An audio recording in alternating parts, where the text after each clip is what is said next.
Fernando Simões, 17/10/1977, nascido em Caicó, Rio Grande do Norte. Maurílio.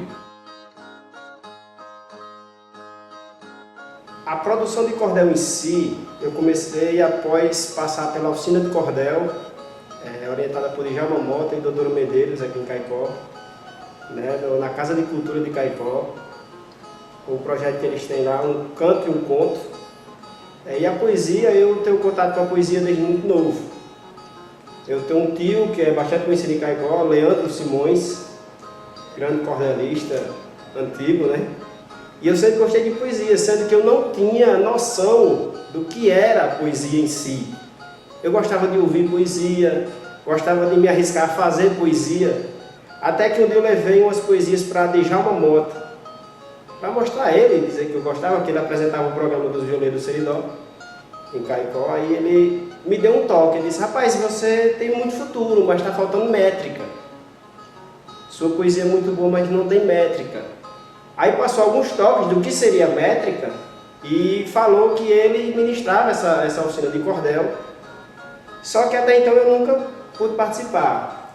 Aí quando eu comecei a fazer um curso de técnico de informática no IFRN, Campus Caicó, tinha os professores, a professora Maria José, ela propôs um sarau poético na turma da gente. E cada um aluno ia recitar uma poesia ou criar alguma coisa artística, poética, para apresentar no sarau. E os meninos se organizaram, tem dois colegas nossos, um bastante conhecido, Ed Carlos Medeiros, grande poeta, né? E o Glênio, vulgo Oi de Bila, amigo nosso. Eles fizeram uma balaiada, que é a cantoria decorada, né? Tocada com violão, e foi muito engraçado, foi muito bom. E eu, como sou bem cômico, eu gosto muito de fazer as pessoas rirem, eu perguntei se eu poderia fazer um poema meu. Porque até então as meninas iam recitar Drummond e assim por diante, né? Poetas famosos, escritores famosos. Aí a professora disse: a finalidade do sarau é justamente essa: encontrar alguém que se proponha a fazer ou que se interesse a começar a fazer. Até então eu não tinha noção de fazer poesia, fazia brincando com os meninos. Aí eu escutei um colega meu reclamando muito da vida, dizendo que no tempo que era casado sofria bastante, que passava uma perrengue danada. E eu fiz uma poesia na época, que era no tempo que eu fui casado, no ritmo de um poema muito conhecido, A Gata que Mãe Criava, que todas as estrofes terminam com a palavra A Gata que Mãe Criava, de Chico Pedrosa. Aí eu fiz o verso, sendo que eu terminava sempre no tempo que eu fui casado. E os professores acharam muita graça, muitos perguntaram: rapaz, esse você pegou de onde? Quem é o autor? Eu disse: não, foi eu que fiz. E alguns não acreditaram que tinha sido eu que tinha feito. Aí o professor Luiz disse: rapaz, se foi você que fez realmente, você invista nisso, você tem futuro. Eu disse: não, eu fiz para a gente brincar. Uma das estrofes, a única que eu lembro, que eu nunca quis decorar um poema meu. Eu já recitei muitos poemas de outros autores. No próprio IF, mesmo depois desse sarau, a gente criou um grupo de poesia, que era eu, Ed Carlos Medeiros e o Glênio. E a gente apresentava em alguns eventos do IF. Aí uma das estrofes que o professor gravou e pediu para eu entregar a ele, entreguei o poema a ele, eu não tinha decorado, não tinha salvo em canto nenhum. Peguei o que eu tinha impresso e dei a ele, né? Para fazer uma comida, era uma grande novela. Até pão com mortadela, ela errava na medida.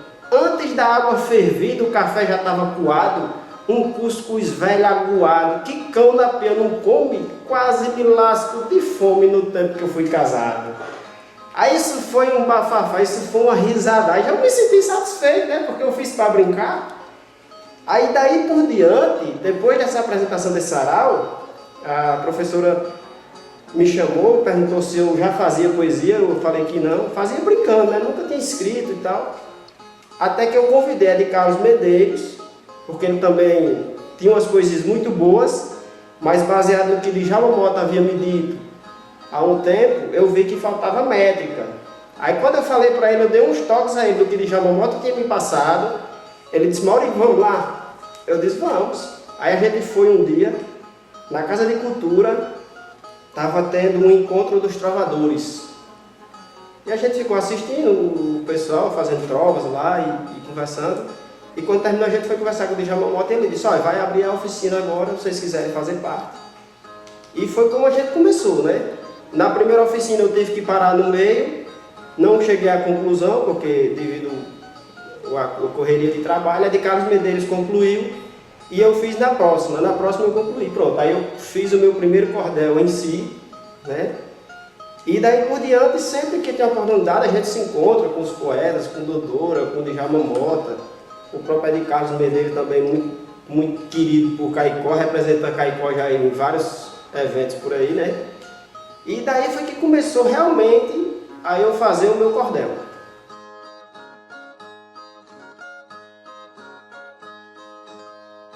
O cordel na minha vida é uma coisa bem singela e bem interessante, porque assim, é uma lembrança muito forte que eu tenho do meu tio.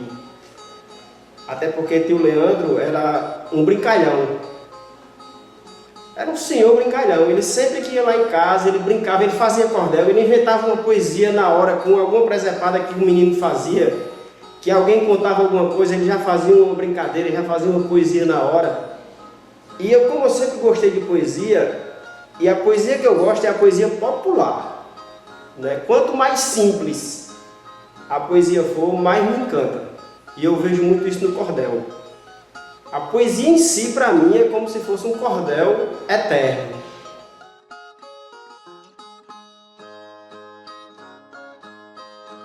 Geralmente, os meus temas são cômicos. Como eu gosto de fazer as pessoas rirem, eu sou uma pessoa bem animada, bem alegre.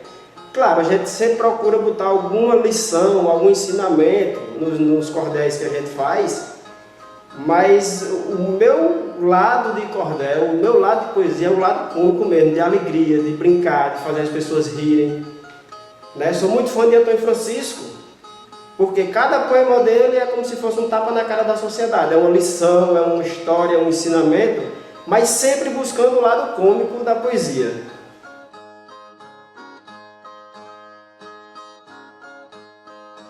Claro, eu vou ler algumas estrofes desse cordel aqui, que eu fiz inspirado num vídeo que tem de Ariano Suassuna, que ele fala sobre o herege de Itaperuá.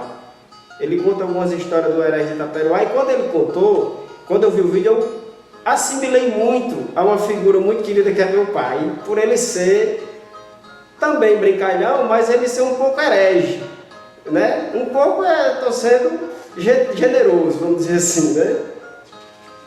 Aí quando eu vi ele falando sobre o herege de Itaperuá, eu escrevi o cordel e implementei algumas coisas que o meu pai costuma dizer quando ele está com as brincadeiras dele. Inspirado em Ariano Suassuna, eu botei aqui. O ser humano cristão é quem reconhece a Deus, aceita seu dom divino, os ensinamentos seus, exalta sua grandeza e em tudo que há beleza, explico nos versos meus. Mas existem os ateus, que em Deus não acreditam, não temem Deus ou o diabo, aos que têm fé só criticam, mas tem também o herege, que acredita e não rege a lei que as palavras ditam.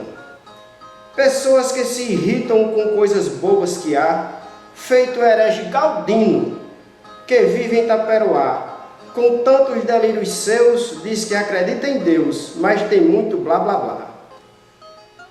Ele dizia por lá, se minha vida todinha Deus me der carne de sol para eu comer com farinha, rapadura, cariri, eu quero é ficar aqui, na sombra de uma redinha. Para mim de tudo já tinha, é minha satisfação. Eu não queria mais nada do ser da criação, se isso ele me fizer, o céu dê a quem quiser, que não me interessa não. Alguém perguntou, então, o céu não quer conhecer, estar ao lado de Deus e com os anjos viver? Respondeu, eu não sou santo, vou lá querer ir para um canto, que para ir tem que morrer.